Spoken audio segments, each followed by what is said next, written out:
Yeah, hello everyone. This is a shaky video, I call this one, with a bit of a shadow. Since they put these LED lights in my kitchen, they've caused more trouble than enough for me doing videos. Every time I stand up, it casts a shadow. But never mind, that's the way it is. What I'm going to do is show you what I've done, what I do with these boards. So I'll show you. The first thing I do is on these regulators, one's for the Pi and one's for the output driver, is I put some heat sinks on. I put those heat sinks on because they're bent against the board, very poor practice, and they get absolutely flipping red hot.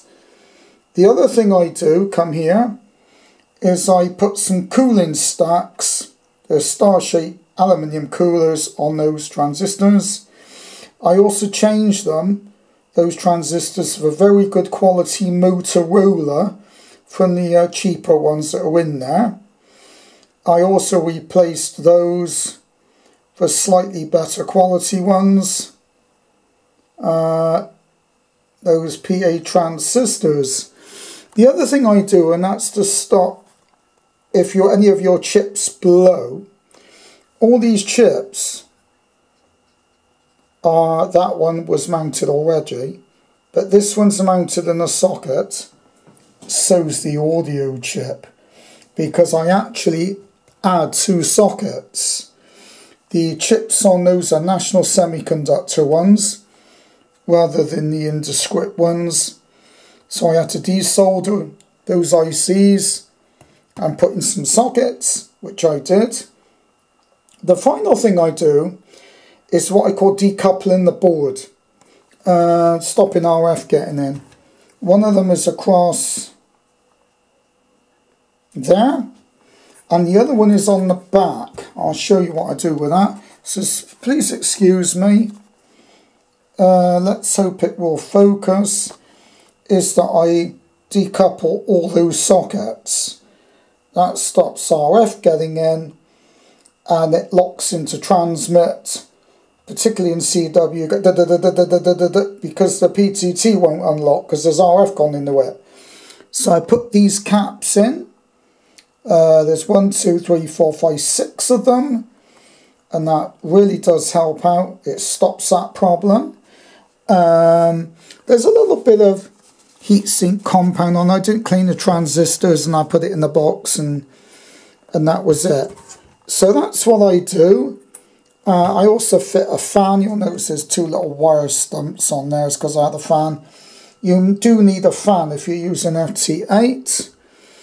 I just went and trued all those coils up because when I got them they were sort of a bit bent. They put them in a box. I'm not joking, I'll show you the box. It's like cornflake packet. It's so thin you can just bend it. As you can see, the box was broken, and yes, the box was broken when it came, because DHL, or as I call them, Die Hire Luna, put their foot on the corner of it and broke the sockets. So obviously the sockets had to be replaced. Now this board here isn't the one that actually repaired the sockets on, it's the other board. But this is what happened when DHL broke the sockets. Somebody stood on the board and the sockets were broken. That was also broken. That was on the other board I got upstairs. So this is how it's all done. I've had several of these boards and they've all been in various states of not working properly. This one's fine. I managed to do this one, it's fine. It's a good board, this one.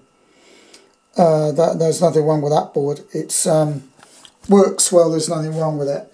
Now I'm going to show you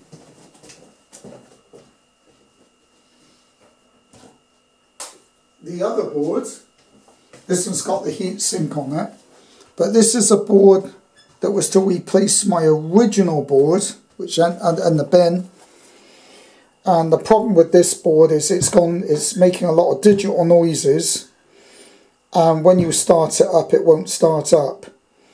and it looks to me, looking at that chip, there's some bridges on it. It's been hand soldered. It's not right. I didn't want to mess with it, so my friend sent me his Bitex that the output went, this one, and I rebuilt this one, and I've been using that one. That's due to go back into my unit. That's that one. The common problem to them all is what I call transmission zits. You might laugh when I say that, but when you're transmitting on digital, you get crackles into the speaker every so often. You get and you notice the power needle judders. I'm not sure whether this is to do with RF getting into the switching. As you notice, there's something missing on these rigs. Can you see it? That's the receiver, that's the computer bit, that's the transmitter. What's missing, everyone? You look, it's called screening. There's no screening on this board at all. So that's why the receiver is noisy, because you're getting interference from the Raspberry Pi, which is going into the synthesizer on the receiver, and that's where your noise is coming from. Also the inverter, I get the inverter out. That is the little inverter. Will it focus? Yes, it will. That inverter is incredibly noisy, and again, there's no screening. There's no screening around it. So that is producing a noise as well. No wonder the receiver produces so much noise. When you take the aerial out, they say put the receiver aerial in it and mask the noise and you won't hear it. That's still not good. It does need to be almost like a partition over there.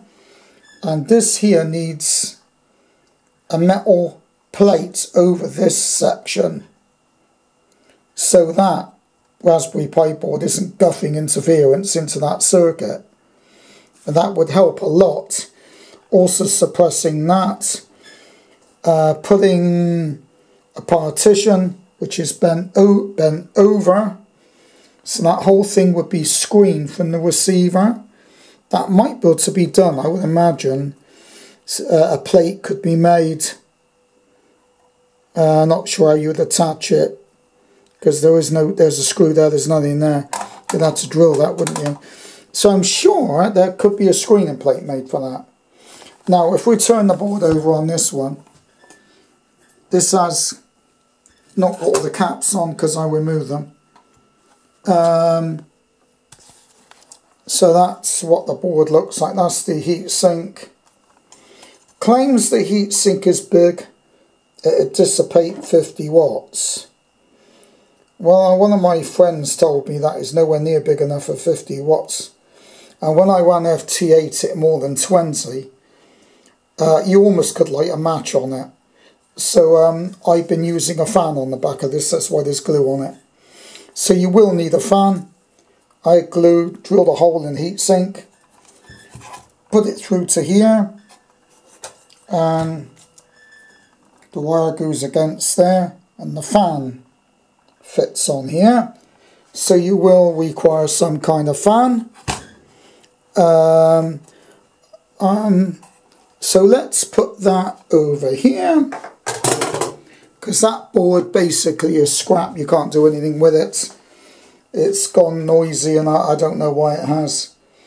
So that's where they come. They come in this very flimsy box, and unfortunately you can see the state of it. It fell apart when I took that out of the bag, and it was stood on by Die-Hire Luna. I'll give you a little look at the case. If you hang on a minute, I'll just put you down. Right. This is the front of the case. As you can see, the Raspberry Pi, everything else. That's the Raspberry Pi. This is all the other boards. As you can see, there's no screening. So you've got all the noise from here, here, basically just guffing into that board because there's no screening. I just don't understand why there's no screening. Everything should be screened in here. That would save an awful lot of the problem. Anything computerized causes interference. Anything that's digital. So technically this, that needs some kind of screenings and it needs a partition down there. I would suggest if people want to do that, they can. There's not a lot of space. Now, one thing you could use is get some thin cardboard, cover that with tin foil, glue it on, and then that piece of cardboard could go over here, and that would have the tin on it. Same with that. I'm not sure how you would do that. Trouble is, it's alright when it's flat. It's when you've got things sticking up you're going to get a problem doing that. Particularly with putting the Raspberry Pi board down onto here. Because if you make a screen for that, you might find those sockets here push into it and it won't go flat. So that may be something you need to look at.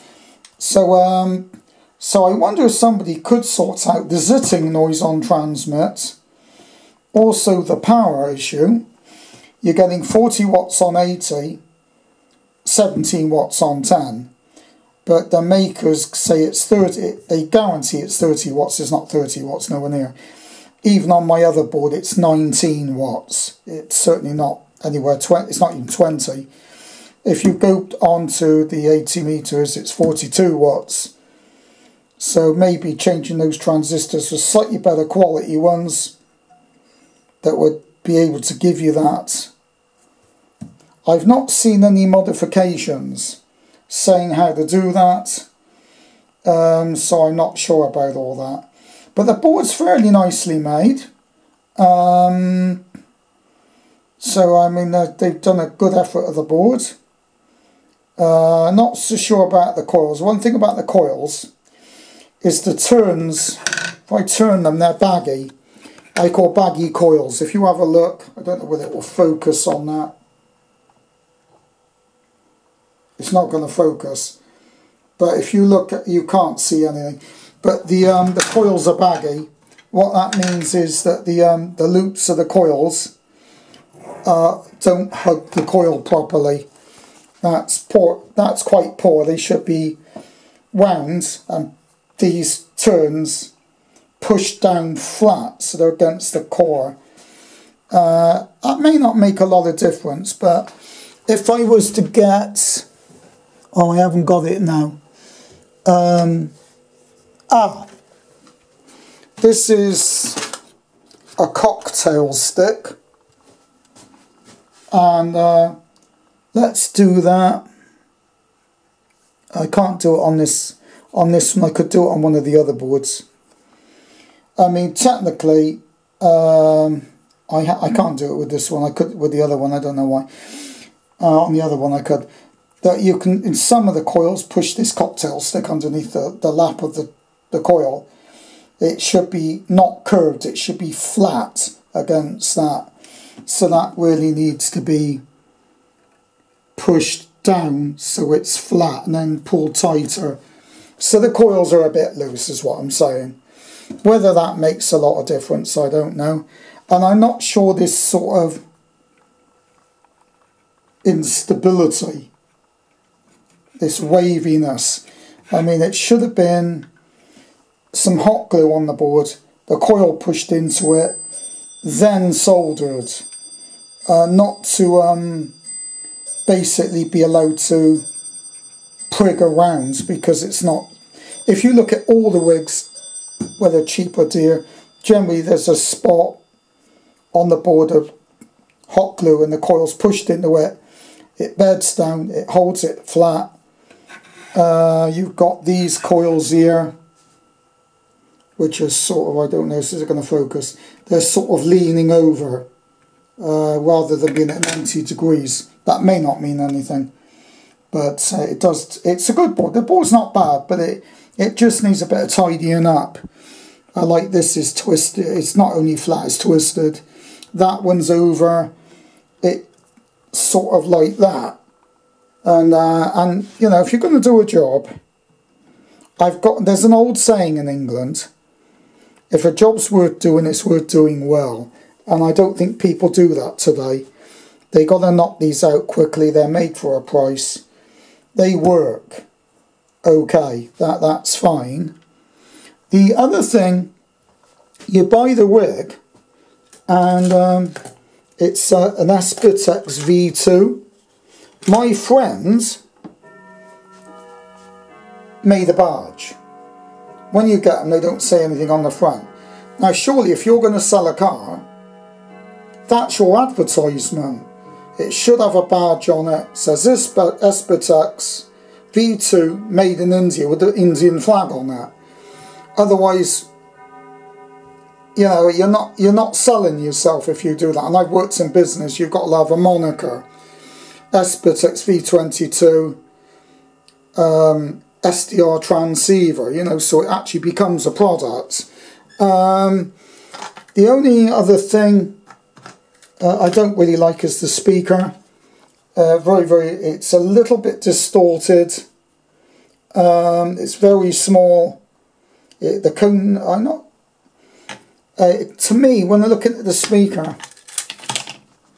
with all the glue on the back, I think these are speakers that are bought in that they may even be used. I've noticed there's some old soldering that was on there because I resoldered it, and glue and various things on it. It'd obviously been in something else, so I doubt whether those speakers are new. But I mean, they're okay, they work fine, so to me that's not a problem, but it might be for somebody else. So there we are. That's an introduction to it.